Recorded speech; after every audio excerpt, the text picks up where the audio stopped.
অনেক পড়াশোনা করার একটা বড় ফায়দা হচ্ছে যে এটা জানা যায় সব শেষে যে আমি কিছুই জানি না। এবং শিক্ষার্থীদের জন্য গোটা বিশ্ব খোলা, the entire world is open for you. তোমরা বিশ্ব জয় করতে পারো। তোমরা ঢাকা বিশ্ববিদ্যালয়ে যাবে, ঢাকা বিশ্ববিদ্যালয়ে যে আমাদের কোরআনের আলো ছড়িয়ে দেওয়ার দরকার আছে না নাই বলো?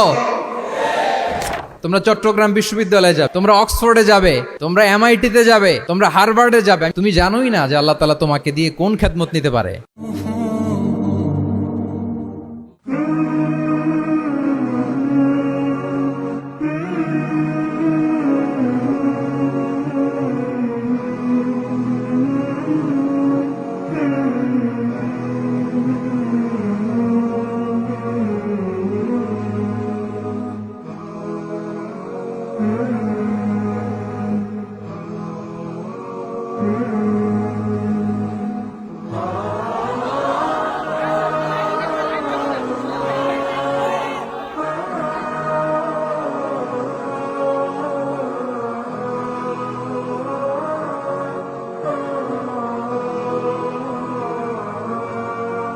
আসসালামু আলাইকুম ওয়া রাহমাতুল্লাহি ওয়া বারাকাতুহু। নাহমাদুহু ওয়া নুসাল্লি আলা রাসূলিহিল কারীম। আম্মা বা'দু ফাআউযু বিল্লাহি মিনাশ শাইতানির রাজীম। বিসমিল্লাহির রাহমানির রাহিম। আফালা ইয়াতাদাব্বারুনাল কুরআন আম আলা কুলুবিন আকফালুহা। সাদাকাল্লাহুল আযীম।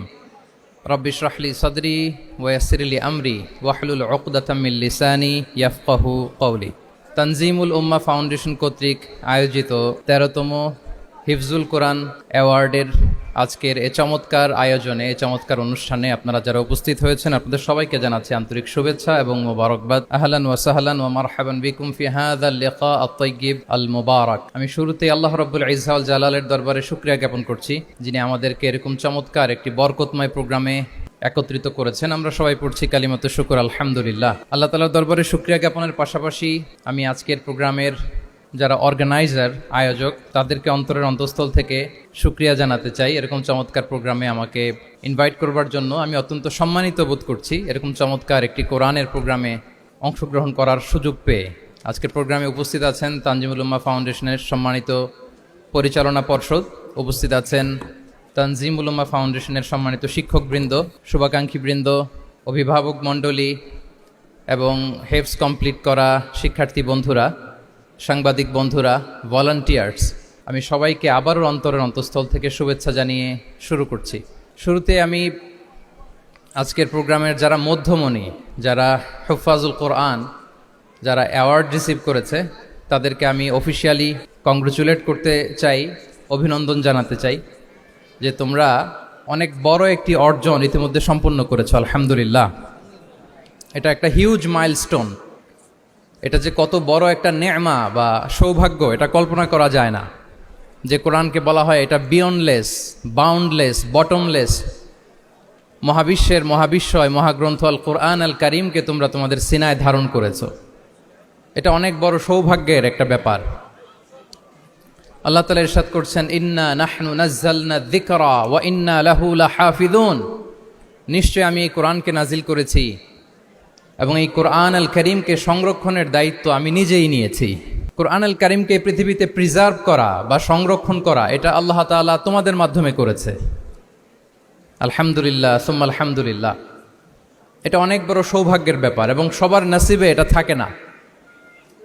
যাদেরকে আল্লাহ তাআলা পছন্দ করেন, যারা চুজেন পার্সোনালিটি টু আল্লাহ সুবহানাহু ওয়া তাআলা, শুধুমাত্র কেবলমাত্র একমাত্র তাদেরকেই আল্লাহ তাআলা এই সৌভাগ্য দান করেন। তো এই যে মাইল ফলক তোমরা স্পর্শ করেছো, এটা তোমাদের জীবনের অনেক বড় একটা অর্জন এবং নানা ধরনের খুশ নসিব তোমাদের ব্যাপারে ঘোষিত হয়েছে হাদিসে। আল মাহিরু বিল কোরআন মা আসসাফারাতিল কিরামিল বারারা ইকরা ওয়ারতাকি ওয়ারাত্তিল কামা কুনতা তুরাত্তিলু ফিদ দুনিয়া ফাইন্না মানজিলাতাকা ফি আখিরি আয়াতিন তাকরাউহা। আজকের এই অ্যাওয়ার্ড গিভিং সেরিমনিতে এসে তোমাদের কত ভাল লাগছে। সবার চেয়ে তোমরা আলাদা, স্পেশাল পোশাক তোমাদের জন্য ক্রেস্ট দেয়া হয়েছে, সামনে এসে ফটো সেশনে অংশগ্রহণ করছো। এর চেয়েও অনেক বড় একটা কনফারেন্সে, এর চেয়ে অনেক বড় একটা কনভেনশন হলে, এর চেয়ে অনেক বড় আয়োজন করে সেদিন তোমাদেরকে বলা হবে ইকরা, ওয়ারতাকি ওয়ারাত্তিল কামা কুনতা তুরাত্তিলু ফিদ দুনিয়া, পড়ো ধীর স্থির ভাবে পড়ো, যেমনি দুনিয়াতে পড়তে তার তিলের সাথে।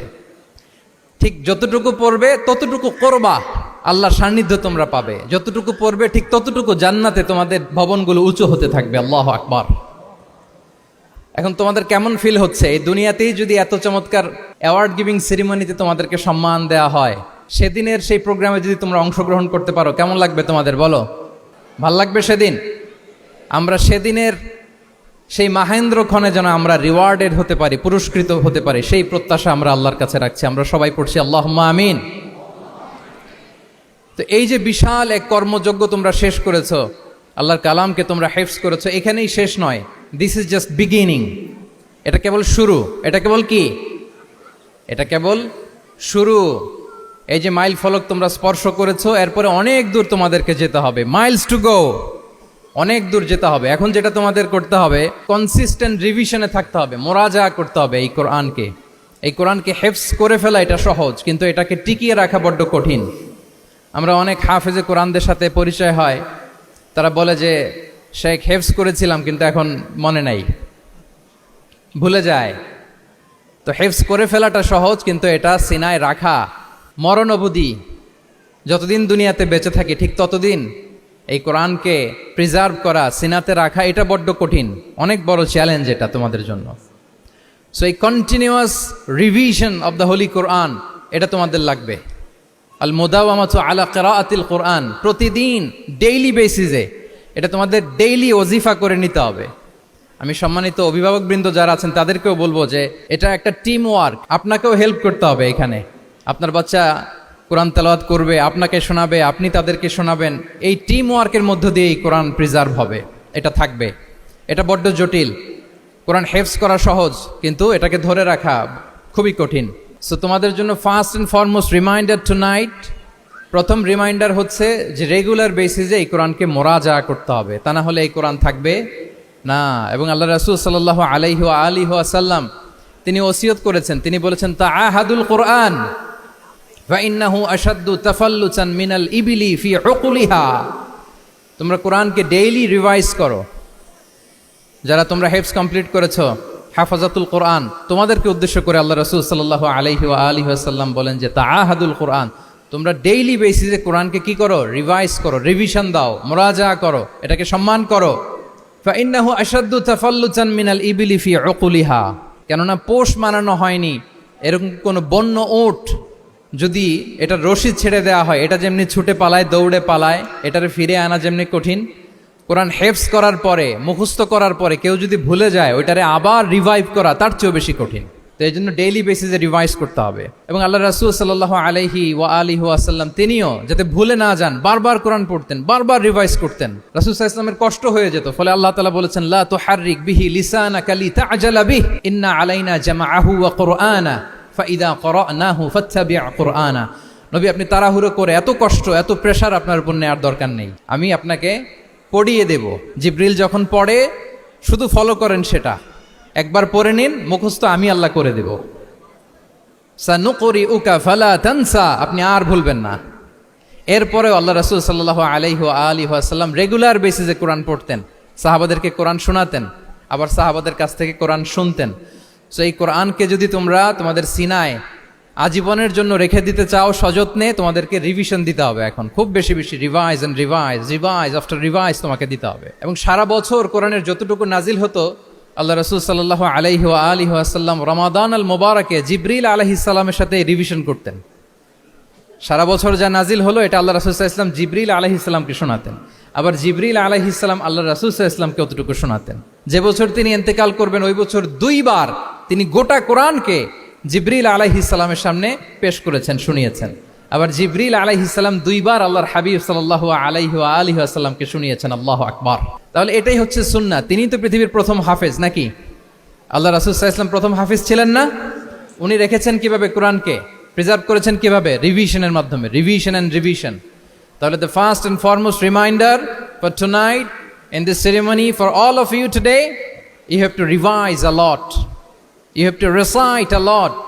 প্রতিদিন রিসাইট করতে হবে, প্রতিদিন রিভাইজ দিতে হবে। এটা আমাদের মনে থাকবে তো নাকি? শিক্ষার্থী বন্ধুরা আওয়াজ করো, মেক এ নয়েজ, মনে থাকবে ইনশাআল্লাহ বিইذনিল্লাহ। তাহলে প্রথম কাজ হচ্ছে আমাদেরকে রিভাইজ করতে হবে। পাশাপাশি এই যে 114 সূরা তোমরা এই সিনার ভিতরে নিয়ে নিলা, মুখস্থ করে ফেললা, আল্লাহ তাআলা যা বলার তিনি সব এই কোরআনে বলে দিয়েছেন, নতুন করে আর কিছু বলবেন না। এটা তো দ্য লেটেস্ট রিভিলেশন, এরপরে আর কোনো ওহী আসবে না, প্রত্যাদেশ আসবে না। ফলে আল্লাহ তাআলা আমাদেরকে যা বলার সব বলে দিয়েছেন। মুখস্থ করার বড় কাজ এখন যেহেতু শেষ, এবার আমরা বোঝার জন্য উঠে পড়ে লাগবো। কোরআনকে বুঝতে হবে আমাদের মাতৃভাষায়। এই কোরআনের মর্মবাণী, মর্মার্থ, আল্লাহ তাআলা কি ডুজ এন্ড ডোন্টস আমাদের জন্য দিয়েছেন, কি করা যাবে কি করা যাবে না সব তিনি বলে দিয়েছেন। এটা আমাদেরকে বুঝতে হবে। আমরা গত বছর একটা বই লিখেছি এক নজরে কোরআন নামে। আমরা খুব সহজে 114 সূরার সামারি, সিনপসিস এই বইটিতে নিয়ে এসেছি। ফলে কেউ কোরআনের বঙ্গানুবাদ পড়ার আগে বা তাফসির পড়ার আগে যদি এক নজর এই বইটাতে একটু চোখ বোলায়, একটু গো থ্রু করে, তার জন্য কোরআন বোঝাটা একেবারে সহজ হয়ে যাবে ইনশাআল্লাহ বিইذনিল্লাহ। এই বই ছাড়াও আরো অনেক অনেক বই সম্মানিত লেখকরা তারা লিখেছেন। আমরা যেন কোরআনের সাথে নিজেদের অ্যাটাচমেন্ট বাড়াই, মাতৃভাষায় যেন আমরা কোরআনকে বুঝি, আমরা কোরআনের অনুবাদ যেন ডেইলি বেসিসে পড়ি, কোরআনের সহজ সরল যে তাফসির আছে এই তাফসিরগুলো যেন আমরা পড়ি। এটাকে বলে তাদাব্বুর। যে আয়াত দিয়ে আমি শুরু করেছি, আফালা ইয়াতাদাব্বারুনাল কোরআন আম আলা কুলুবিন আকফালুহা, আল্লাহ বলছেন তারা কি গভীর মনোযোগের সাথে কোরআন পড়বে না, উইথ ভাস্ট কনসেন্ট্রেশন, খুব ধ্যানমগ্নতার সাথে খুব মনোযোগ দিয়ে কি তারা কোরআন পড়বে না, নাকি তাদের হৃদয়ে তালা ঝুলে আছে? আমাদের হৃদয়ের জং ধরা তালা যদি আমরা খুলতে চাই, এটা আনলক করতে হবে আল কোরআন আল কারীম দিয়ে। তাহলে প্রথম রিমাইন্ডার হচ্ছে রিভিশন। আমার প্রিয় হাফেজ ভাই এবং বোনেরা, আমরা যেন রিভিশন দেই বেশি বেশি। 2 নম্বর কথা হচ্ছে আমরা যেন কোরআনের মর্মবাণী বাংলায় বুঝবার চেষ্টা করি, কোরআনের তাফসির যেন আমরা পড়ি, আমরা যেন তাদাব্বুরে কোরআন করি, কোরআনের যে রিফ্লেকশনগুলো আছে এগুলো যেন আমরা ধারণ করতে পারি। তাদাব্বুর শব্দটা বেসিক্যালি এসেছে আরবি শব্দ দুবুর থেকে। দুবুর, দুবুর শব্দের অর্থ হচ্ছে পেছন, যে কোনো জিনিসের পেছনকে বলে, আমাদের পেছনটাকেও বলে দুবুর। তো তাদাব্বুরে কোরআন মানে হচ্ছে কোরআনের যে বাহ্যিক আয়াতের যে অর্থ, এর পেছনের যে গল্পটা, পেছনের যে রহস্য, এই আয়াতের পেছনের যে রহস্য, এটাকে উদ্ঘাটন করার চেষ্টা করা, আত্মনিমগ্ন হওয়া কোরআনের রহস্য উন্মোচনের জন্য, ধ্যানমগ্ন হওয়া, খুব গভীর মনোযোগ দিয়ে with vast concentration and attention কোরআনকে পড়াকে বলে তাদাব্বুরে কোরআন। তাহলে রিভিশনের পাশাপাশি আমাদেরকে তাদাব্বুরে কোরআন করতে হবে। কি পারা যাবে তো ইনশাআল্লাহ? এই কোরআন যে তোমাদেরকে কোথায় নিয়ে যাবে তুমি জানোই না, তোমার কোনো আইডিয়াই নাই এই যে কোরআন তোমাদেরকে কোথায় নিয়ে যেতে পারে। এবং শিক্ষার্থীদের জন্য গোটা বিশ্ব খোলা, the entire world is open for you. তোমরা বিশ্ব জয় করতে পারো, তোমরা ঢাকা বিশ্ববিদ্যালয়ে যাবে, তোমরা চট্টগ্রাম বিশ্ববিদ্যালয়ে যাবে। এই যে তোমাদের এক বড় ভাই বসে আছে, ডাকসুর ভিপি সাদিক কায়েম, ঢাকা বিশ্ববিদ্যালয়ে যে আমাদের কোরআনের আলো ছড়িয়ে দেওয়ার দরকার আছে না নাই বলো? তোমরা অক্সফোর্ডে যাবে, তোমরা এমআইটিতে যাবে, তোমরা হার্ভার্ডে যাবে, আমি হার্ভার্ডে গিয়েছি, এমআইটিতে গিয়েছি, তোমরা ইয়েল ইউনিভার্সিটিতে যাবে, সেখানে যে কোরআনের আলো ছড়িয়ে দিবে ইনশাআল্লাহ বলি সবাই। তাহলে শিক্ষার্থীদের জন্য গোটা বিশ্ব খোলা। তুমি জানোই না যে আল্লাহ তাআলা তোমাকে কোথায় নেবে। খুত্তাতুল্লাহি আ'যামু মিন খুত্তাতিকুম, আল্লাহর প্ল্যান তোমার প্ল্যানের চাইতে অনেক অনেক বড়। তুমি জানোই না যে আল্লাহ তাআলা তোমাকে দিয়ে কোন খেদমত নিতে পারে। সো আমরা যেন তাদাব্বুরে কোরআন করি, কোরআনে যে আল্লাহ জেমসগুলো দিয়েছেন এগুলোর সাথে নিজেদের অ্যাটাচমেন্ট যেন আমরা বাড়াই, একটু একটু করে যেন পড়ি। এবং সাহাবা রিদওয়ানুল্লাহি তাআলা আলাইহিম আজমাইন, ওনাদের হ্যাবিট এটাই ছিল, ওনারা তাড়াহুড়ো করে কোরআন পড়তেন না, একটু একটু করে পড়তেন। তোমাদের তো 2 বছর কিংবা 3 বছরে হেফজ শেষ হয়ে যাওয়ার কথা নাকি? তাদের কয় বছর লেগেছে হেফজ করতে? 3 বছর। আচ্ছা, তোমরা কি জানো ওমরে ফারুক রাদিয়াল্লাহু তাআলা আনহু উনি সূরা বাকারা হেফজ করতে সময় নিয়েছিলেন 12 বছর। ওনাদের অভ্যেস ছিল তারা তাদাব্বুরে কোরআন করে করে আগাতেন। 10 আয়াত পড়তেন, এটাকে মুখস্থ করতেন, এটার অর্থ বুঝতেন, এটার উপর আমল করতেন, এটাকে ধারণ করতেন, এটার উপর সাধনা করতেন, এটারে ডাইজেস্ট করা শেষ, এরপরে 10 আয়াত, আবার একই সিস্টেমে 10 আয়াত পরে এরপরে 10 আয়াত। এভাবে সূরা বাকারা শেষ করতে উনি সময় নিয়েছিলেন কয় বছর? 12 বছর। এবং যেদিন সূরা বাকারা কমপ্লিট করেছিলেন ওদিন উট জবাই করে সবাইকে খাইয়েছিলেন। সুবহানাল্লাহ বিহামদি। ওনারা কোরআন জানাটাকে সেলিব্রেট করতেন। আল্লাহু আকবার। সো আমরা যেন তাদাব্বুরে কোরআন করি। তাহলে আমার রিমাইন্ডারগুলো খেয়াল রাখতে হবে। 1 নম্বরে কি বলেছি? Revision. Let's say all together. 1 নম্বরে কি ছিল? রিভিশন। 2 নম্বরে তাদাব্বুরে কোরআন। সবাই বলি 2 নম্বরে কি ছিল? তাদাব্বুরে কোরআন, বুঝে বুঝে কোরআনের মেসেজগুলোকে হৃদয়ঙ্গম করা, একটু একটু করে হৃদয়ঙ্গম করা, একবারে সব না। কারণ কোরআন নাজিলও হয়েছে একটু একটু করে। হাসাবা হাওয়াইজিল বাশার, মানুষের যত প্রয়োজন ছিল প্রয়োজনের প্রেক্ষাপটে চাহিদার আলোকে একটু একটু করে 23 বছরের লং পিরিয়ড অফ টাইমে কোরআন নাজিল হয়েছে। কোরআন কিন্তু তাওরাত, জাবুর, ইনজিলের মতো, তাওরাতের মতো, জাবুরের মতো কিন্তু কোরআন একবারে নাজিল হয়ে যায়নি। তাওরাত, জাবুর কিন্তু একবারে এট এ টাইমে নাজিল হয়েছে, কিন্তু কোরআন নাজিল হয়েছে কত বছরের সময় নিয়ে? 23 বছর, 23 ইয়ার্স। 23 বছরের লং পিরিয়ড অফ টাইম নিয়েছে। গারে হেরাতে প্রথমে শুরু, মক্কা থেকে প্রায় 10 কিলোমিটার উত্তর পূর্বে 634 মিটার উঁচু প্রথমে নাজিল হলো ইকরা বিসমি রাব্বিকাল্লাযী খালাক, read in the name of your lord who has created, পরে তোমার প্রভুর নামে যিনি শিখিয়েছেন। এই তো নাজিল হতে লাগলো, কখনো মক্কায়, কখনো মদিনায়, কখনো ঘরে, কখনো বাইরে, কখনো মরুভূমিতে, কখনো বাজারে, কখনো যুদ্ধের ময়দানে। রাসূল যেখানে, সাথে সাথে কোরআনও সেখানে, একটু একটু করে। আল্লাহ রাসূল সাল্লাল্লাহু আলাইহি ওয়া আলিহি ওয়াসাল্লাম উনি ওনার জীবনে, পরিবারে, সমাজে যখনই কোনো সংকটের মুখোমুখি হয়েছেন তখনই সমাধান হয়ে হাজির হয়েছে কোরআন। সুবহানাল্লাহ বিহামদিহি। যখনই সংকট তখনই কি? কোরআন। যখনই কোনো প্রবলেম ফেস করেছেন, কোরআন। কারণ কোরআন হচ্ছে দ্য প্রবলেম সলভিং মেথোডোলজি। যখনই সমস্যা, সমাধান নিয়ে হাজির হয়েছে কোরআন। তাহলে আমরা যেন তাদাব্বুরে কোরআন করি। পৃথিবীর সবচাইতে ইন্টারেক্টিভ বুক এটা, একটু একটু করে নাজিল হয়েছে, খুবই জীবন ঘনিষ্ঠ। তোমরা যত পড়বে, যত রিসার্চ করবে, যত এক্সপ্লোর করবে, তত এই জ্ঞান, এই নলেজ, এই রহস্য তোমাদের কাছে ধরা দেবে। তাহলে 1 নম্বরে হচ্ছে রিভিশন, 2 নম্বরে হচ্ছে তাদাব্বুরে কোরআন, যেটা বলেছি যে এটা ইন্টারেক্টিভ বুক।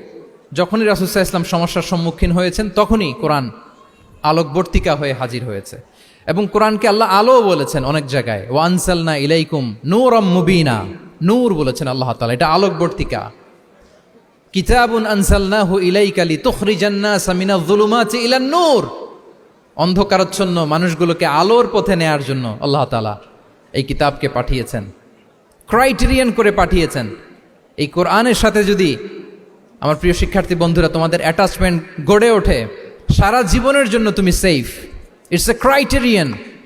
কোরআন পড়লে, কোরআন জানলে কোনটা সত্য কোনটা মিথ্যা কোরআনের লেন্স দিয়ে তুমি পরখ করতে পারবে। এটাকে আল্লাহ তাআলা বলেছেন আল ফুরকান, তাবারাকাল্লাযী নাযালাল ফুরকানা আলা আবদিহি লিয়াকুনা লিল আলামিনা নাযীরা।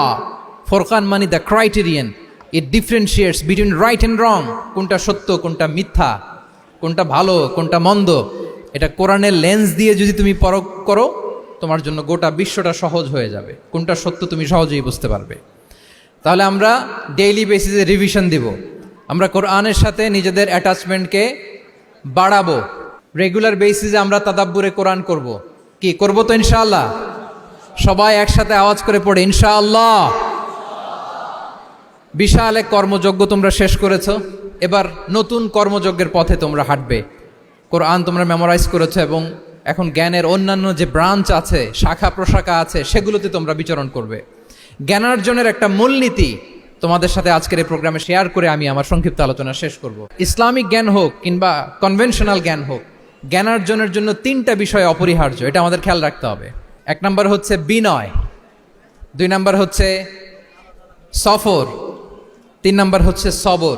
এবার আমি জিজ্ঞেস করি, তোমাদের মুখ থেকে আমি শুনতে চাই, বলো জ্ঞানার্জনের জন্য অপরিহার্য বিষয় কয়টা? 1 নম্বরে বিনয়, 2 নম্বরে সফর, 3 নম্বরে সবর। এই 3টাই লাগবে। বিনয়ী হইতে হবে, ডাউন টু আর্থ হইতে হবে। বিনয়ী না হলে, মুতাওয়াদি না হলে আল্লাহ তাআলা এলেমের নূর দিয়ে ওই ব্যক্তিকে ধন্য করেন না। বিনয়ী হইতে হবে।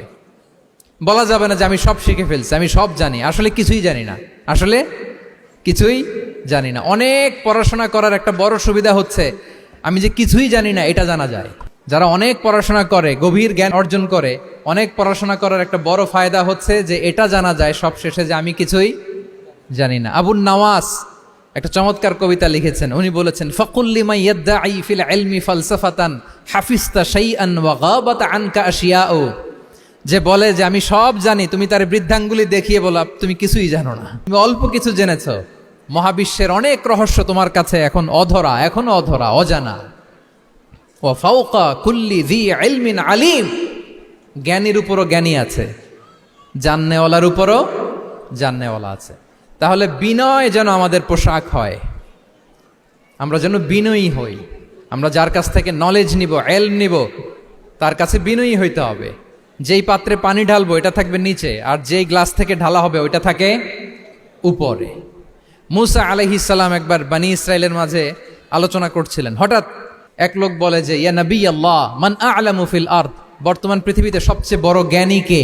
তো মুসা আলাইহিস সালাম বলে ফেললেন আনা, আমি সবচেয়ে বড় জ্ঞানী। এটা ভুল বলেন নাই, কারণ যাকে আল্লাহ তাআলা ওহির জ্ঞানে ধন্য করেন তিনিই তো সবচেয়ে বড় জ্ঞানী। তো আল্লাহ তাআলা এই রেসপন্সটা, এই আনসারটা পছন্দ করেন না। আল্লাহ তাআলা চাচ্ছিলেন মুসা আলাইহিস সালাম যদি বলতো যে আল্লাহই ভালো জানে বা আল্লাহু আ'লাম, আল্লাহই সবচেয়ে জ্ঞানী, এটা আল্লাহ পছন্দ করতেন।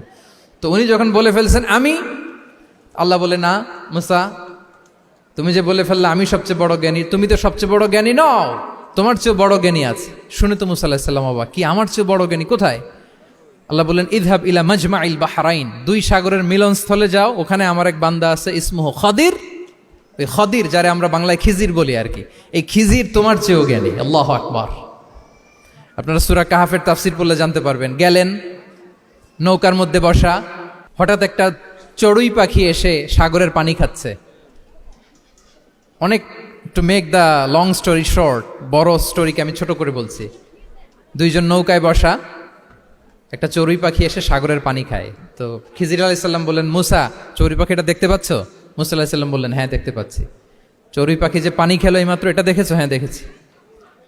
পানি খাওয়ার কারণে চড়ুই পাখির চঞ্চুতে, মানে ঠোঁটে যে একটু সাগরের ছিটে ফোটা পানি লেগেছে, দেখেছো? মুসা আলাইহিস সালাম বললেন হ্যাঁ দেখেছি। তো খিজির আলাইহিস সালাম বললেন এই যে সাগর থেকে, মহাসাগর থেকে পানি খাওয়ার কারণে চড়ুই পাখির ঠোঁটে সামান্য সাগরের ছিটে ফোটা পানি যতটুকু ঠোঁটে লেগে আছে, এটা হচ্ছে তোমার, আমার আর মহাবিশ্বে আমরা যারা আছি সবার জ্ঞান। আর এই পড়ে থাকা মহাসাগরের পানি হচ্ছে আল্লাহর জ্ঞান। চড়ুই পাখির ঠোঁটে লাগা পানি তোমার, আমার আর পৃথিবীর সবার, আমাদের যে জ্ঞান আল্লাহ দিয়েছেন এটা। আর মহাসাগরের পানিগুলো কার জ্ঞান? ওয়ামা উতীতুম মিনাল ইলমি ইল্লা কালিলা।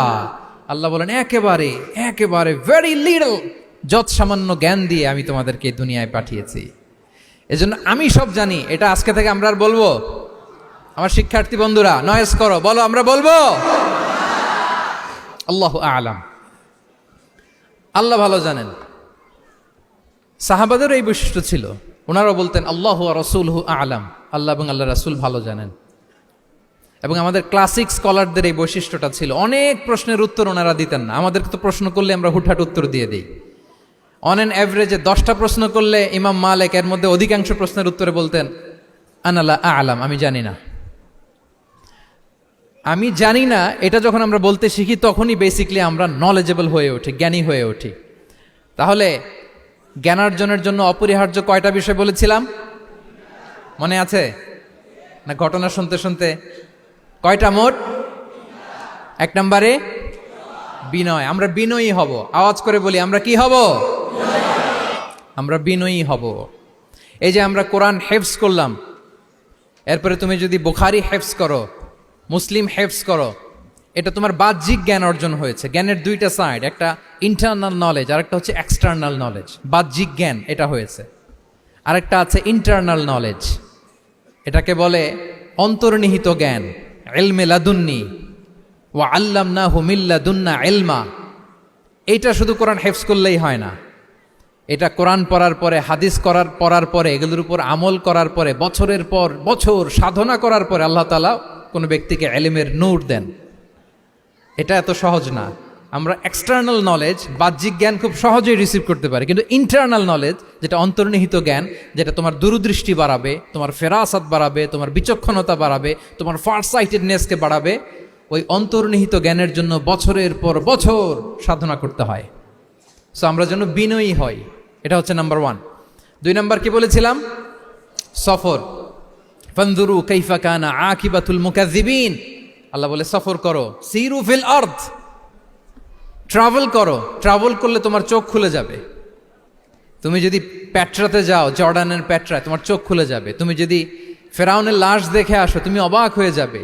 তুমি যদি জর্ডানের ডেড সি ঘুরে আসো, তুমি অবাক হয়ে যাবে। 1000টা বই পড়ে তুমি ওই জ্ঞান অর্জন করতে পারবে না, যেই জ্ঞান তুমি ট্রাভেলিং করে অর্জন করতে পারবে। তাহলে ভ্রমণ করতে হবে। আর 3 নম্বরে কি বলেছিলাম? সবর, মানে হার্ড ওয়ার্কিং হইতে হবে। পরিশ্রমের কোনো বিকল্প নাই। There is no alternative to be hard working. কোনো বিকল্প নেই, হার্ড ওয়ার্ক তোমাকে করতেই হবে, এটাই সবর। এই 3টা প্রশিক্ষণই আল্লাহ তাআলা মুসা আলাইহিসসালামকে দিয়েছিলেন। লম্বা ঘটনা, তিনি খিজির আলাইহিসসালামের সাথে সফরও করেছেন, ওনার কাছে যে বিনয়ী হয়েছেন, তারপরে বারবার উনি ধৈর্যহারা হয়ে যাচ্ছিলেন, আল্লাহ ধৈর্যেরও পরীক্ষা নিয়েছেন। তাহলে বিনয়, সফর এবং সবর, এই 3টা জিনিস জ্ঞান অর্জনের জন্য অপরিহার্য। এই ফিচারগুলো দিয়ে, এই ক্যারেক্টারিস্টিক্সগুলো দিয়ে যেন আল্লাহ তাআলা আমাদেরকে ধন্য করে। আমরা সবাই পড়ি আমিন। আমরা আল্লাহর কোরআনকে যেভাবে হৃদয়ে ধারণ করতে পেরেছি, আমরা যেন কোরআনের তাদাব্বুরের মধ্য দিয়ে, কোরআনের রিফ্লেকশনগুলোর সাথে নিজেদের অ্যাটাচমেন্ট বাড়ানোর মধ্য দিয়ে আলোকিত মানুষ হতে পারি। আল্লাহ তাআলা আমাদেরকে তৌফিক দান করুক। আমি আবারও তানজিমুল উম্মাহ ফাউন্ডেশনকে অন্তরের অন্তঃস্থল থেকে শুভেচ্ছা জানিয়ে, এবং তোমাদের যে এই চমৎকার সাফল্য, এই সাফল্যর ধারাবাহিকতা কামনা করে তোমাদের জন্য প্রাণ ঢালা অফুরান দোয়া এবং ভালোবাসা রেখে আমার সংক্ষিপ্ত আলোচনা এখানেই শেষ করছি। আল্লাহ তাআলা আমাদের সবাইকে কথাগুলো বোঝা আর আমল করার তৌফিক দান করুক।